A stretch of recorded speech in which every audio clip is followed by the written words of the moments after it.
This is the all-new 4th generation 2023 Honda Pilot. It's the biggest, most powerful, and in my eyes, best-looking Honda Pilot ever made. But the auto industry is changing rapidly, so let's use this new Pilot to see how well Honda is keeping up with the times. Starting under the hood, we find out not much has changed. The only powertrain on offer in the new Pilot is the naturally aspirated 3.5-liter V6, now making 285 horsepower, a 5 horsepower boost over the last generation.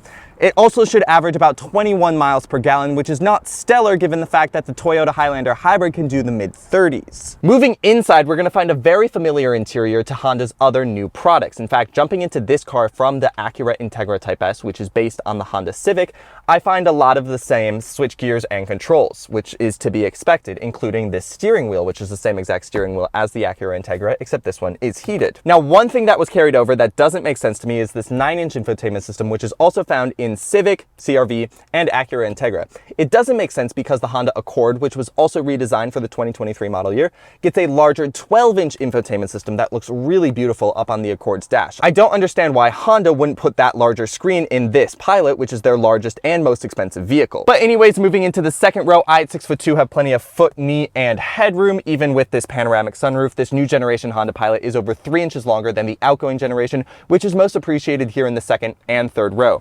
If I fold down this center seat, we have cup holders and a little storage cubby, and there are 3-level heated seats and automatic climate controls and USB-A chargers for second row passengers in this elite trim level. And here in the third row, I also have enough room at 6'2", just enough knee room, just enough headroom even when I sit upright. Definitely roomier than something like the Toyota Highlander or the Mazda CX-90. I also love that there is just a one-touch button to move the second row out of the way for really easy access into the third row. I don't know why every other automaker hasn't figured that out. Driving the Honda Pilot, you're going to find this cabin very familiar. Even if you are not used to Honda products, the layout in here is very simple.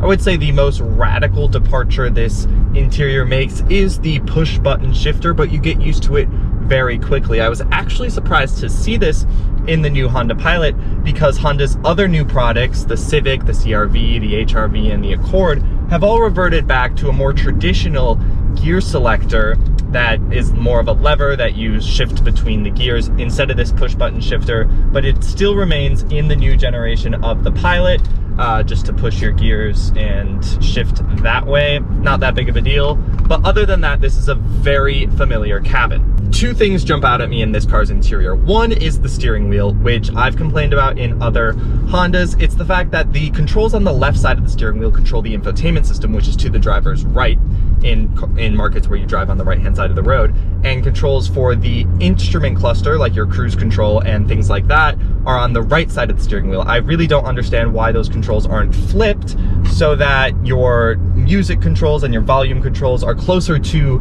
the screen that actually is displaying that information. That just makes so much more sense to me. I don't really understand why Honda did it this way. The other item of note in this interior is the infotainment system. It just looks small up on the dash. This is a very big, tall dash, and this 9-inch infotainment system just looks really small. It's the same that you get in the Civic, the CR-V, but not the new Accord. The new Accord comes with a 12.3-inch infotainment system on higher trim levels, and this being the Elite is the highest trim level of the Pilot, but it still only gets the 9-inch screen. I really don't understand why Honda's biggest, most expensive vehicle doesn't have its biggest infotainment system.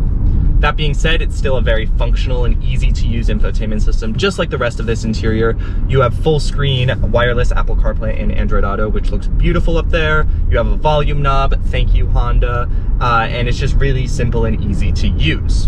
Now, in terms of the driving dynamics, this vehicle is also just super easy to drive, and it's also very comfortable in here. It is impressively quiet for being a Honda. It's very hushed in this cabin. You don't really hear the engine a lot. It's part of the benefit of having a 3.5-liter naturally aspirated V6. This is not a 4-cylinder. It's not going to drone. It's not going to groan. It doesn't have a CVT. It's got a 10-speed automatic transmission. So when you accelerate, all you hear is a little bit of the whoosh of this 3.5-liter V6, but it remains pretty muted in most aspects of your driving, and it's also just really smooth power delivery. The suspension is also really comfortable. It mutes the road. You don't really feel a whole lot in the steering wheel, but you're not supposed to. and it's a pretty supple ride. And again, these seats also very comfortable. This car, the overall vibe of the Honda Pilot is it's just easy. You just get in and go, and it is really good at secluding you from the outside world. It's a very well engineered car, and you really do get to experience that while driving it.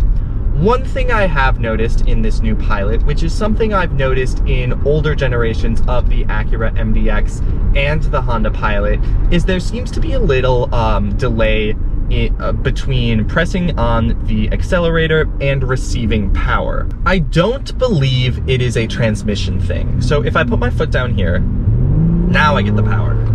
It's like a split-second delay between putting my foot down and receiving the power that I have requested. I've never experienced this in other vehicles. It just seems to be the Honda Pilot / Acura MDX, where you put your foot down and it takes a second. It's like, I remember this in the old Acura MDX because my dad had that car, so I drove that in that car a lot, and I drove that car a lot, and I remember thinking it was like the car needed a moment to take a breath of air before it could like deliver the power.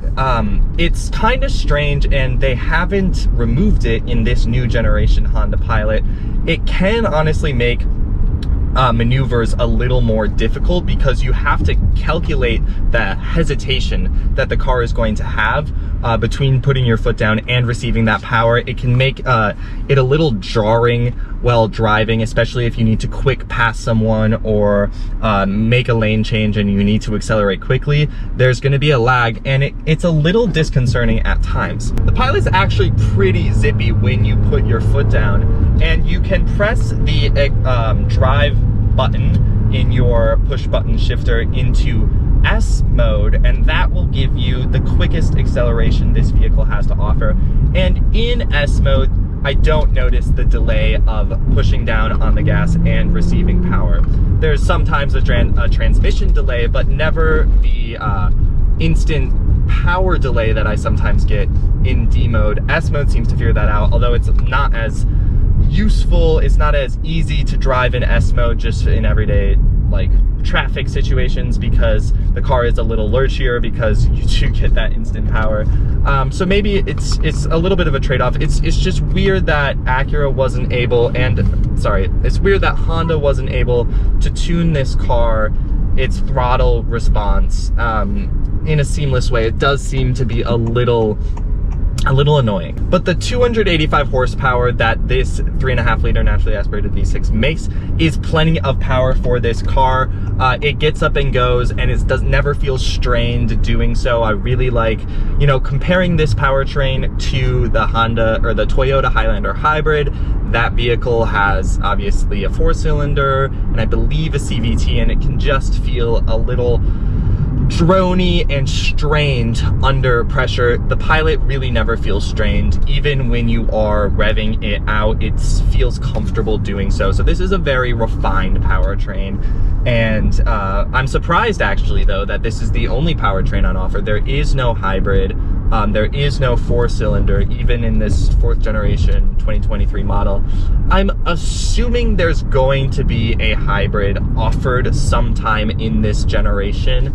Honda has hybrid versions of almost all of their other vehicles. We have an Accord hybrid, the Civic hybrid is coming out, the CR-V has a hybrid, and so it's really just this Pilot and the vehicles that ride on this Pilot platform, the Passport, the Ridgeline, that don't have, and there's also the Odyssey, that don't have a hybrid system yet.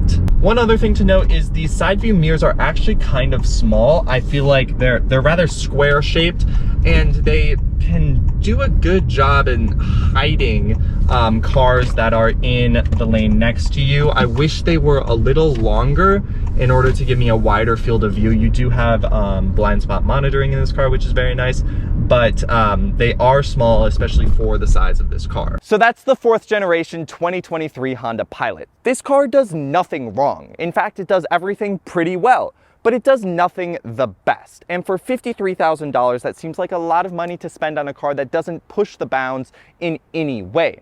But if you're looking for a 3-row midsize SUV, you are not going to be disappointed at all with this new Pilot.